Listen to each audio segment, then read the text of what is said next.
मैं देश की सेनाओं को, मैं देश के सुरक्षा बलों को बधाई दूंगा कि उन्होंने 5,000 से अधिक सैन्य उपकरणों की लिस्ट बनाई है जो वो अब विदेश से नहीं खरीदेंगे। इससे सैन्य क्षेत्र में आत्मनिर्भर भारत अभियान को नई गति भी मिली है। साथियों, आज जब न्यू एज वॉरफेयर की बात होती है तो ड्रोन टेक्नोलॉजी उसका एक अहम टूल बन गई है। हम देख रहे हैं युद्ध में शामिल देश आज ड्रोन टेक्नोलॉजी का जमकर इस्तेमाल कर रहे हैं। ड्रोन से निगरानी हो रही है, ड्रोन से खुफिया जानकारी जुटाई जा रही है, किसी व्यक्ति या जगह की पहचान करने में ड्रोन का उपयोग हो रहा है। ड्रोन सामान पहुंचाने में मदद कर रहे हैं। ड्रोन का इस्तेमाल हथियार के रूप में भी हो रहा है। इतना ही नहीं, ड्रोन पारंपरिक एयर डिफेंस के लिए भी चुनौती बनकर के उभर रहा है। ऐसे में भारत भी ड्रोन टेक्नोलॉजी की मदद से अपनी सेनाओं को, अपने सुरक्षा बलों को सशक्त कर रहा है। सरकार आज 3 सेनाओं के उपयोग में आने वाले प्रीडेटर ड्रोन खरीद रही है। ड्रोन के इस्तेमाल से जुड़ी स्ट्रेटेजी बनाई जा रही है और मुझे खुशी है कि कई भारतीय कंपनियां पूरी तरह से स्वदेशी ड्रोन बनाने में भी लगी है। ढेर सारे स्टार्टअप मैदान में आए हैं।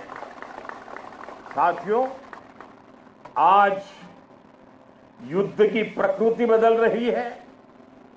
आज सुरक्षा के विषय भी नए नए पनपते जा रहे हैं।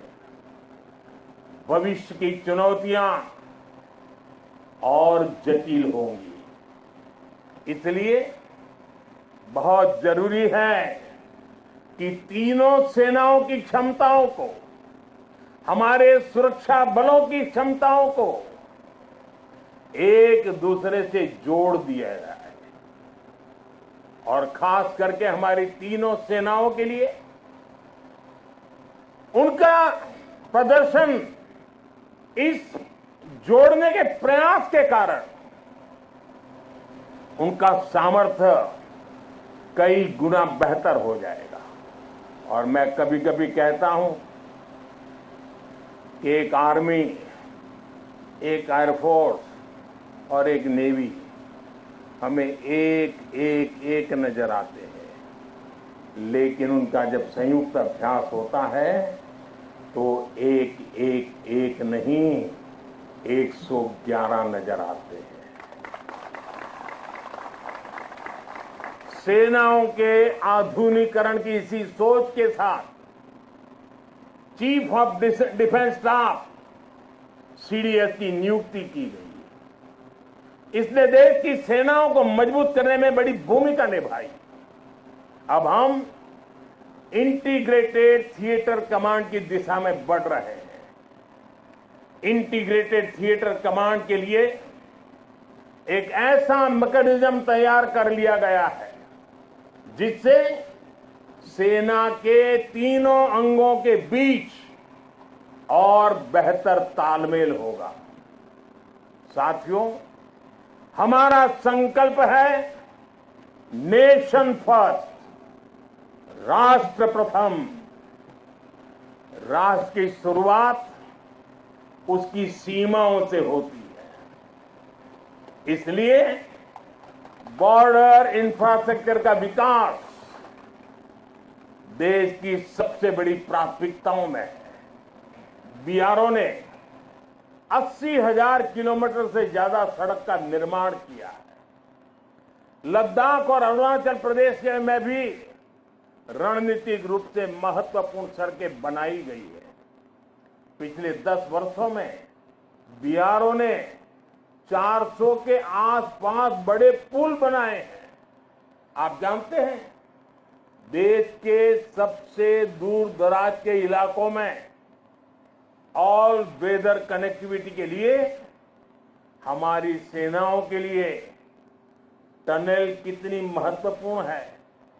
इसलिए पिछले 10 वर्षों में अटल और सेला जैसी सामरिक महत्व की अनेकों बड़ी सुरंगों का निर्माण पूरा किया है। बीआरओ देश के अलग अलग हिस्सों में टनल बनाने के काम को तेज गति से पूरा कर रहा है।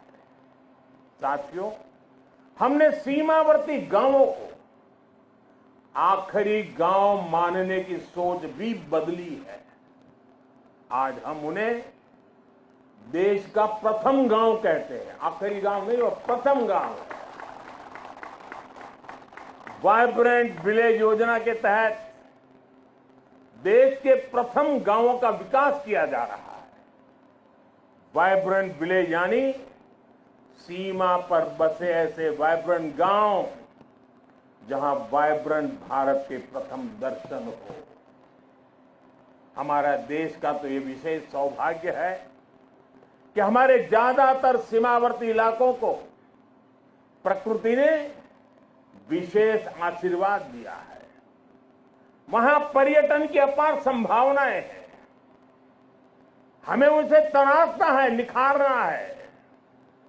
इसके जरिए इन गांवों में बसे नागरिकों का जीवन बेहतर होगा, उन्हें नए अवसर मिलेंगे।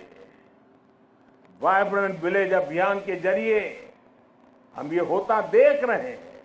आप ही के यहाँ आसपास के जो दूर दराज के आखिरी गांव कहे जाते थे, जो आज पहले गांव है, वहां सीविड का काम आपकी नजरों के सामने तेजी से बढ़ रहा है। बहुत बड़ा आर्थिक नया एक क्षेत्र खुल रहा है।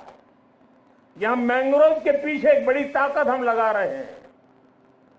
वो देश के पर्यावरण के लिए तो बहुत सुनहरा अवसर है, लेकिन ये मैंग्रोव के जो जंगल तैयार होंगे वो यहाँ के टूरिस्टों के लिए, और जैसे धोरडो में रणोत्सव ने पूरे देश और दुनिया को आकर्षित किया है, देखते ही देखते ये इलाका टूरिस्टों का स्वर्ग बनने वाला है, आपकी आंखों के सामने बनने वाला है। साथियों, इस विजन को आगे बढ़ाने के लिए हमारी सरकार के मंत्री भी सीमावर्ती वाइब्रेंट विलेज में जा रहे हैं। आज वो वाइब्रेंट विलेज में रुकते हैं जहां ज्यादा से ज्यादा समय बिताते हैं। ऐसे में देश के लोगों में भी इन गांवों को लेकर आकर्षण बढ़ रहा है, उत्सुकता बढ़ रही है। साथियों, राष्ट्रीय सुरक्षा के साथ एक और पहलू जुड़ा हुआ है जिसकी उतनी चर्चा नहीं होती।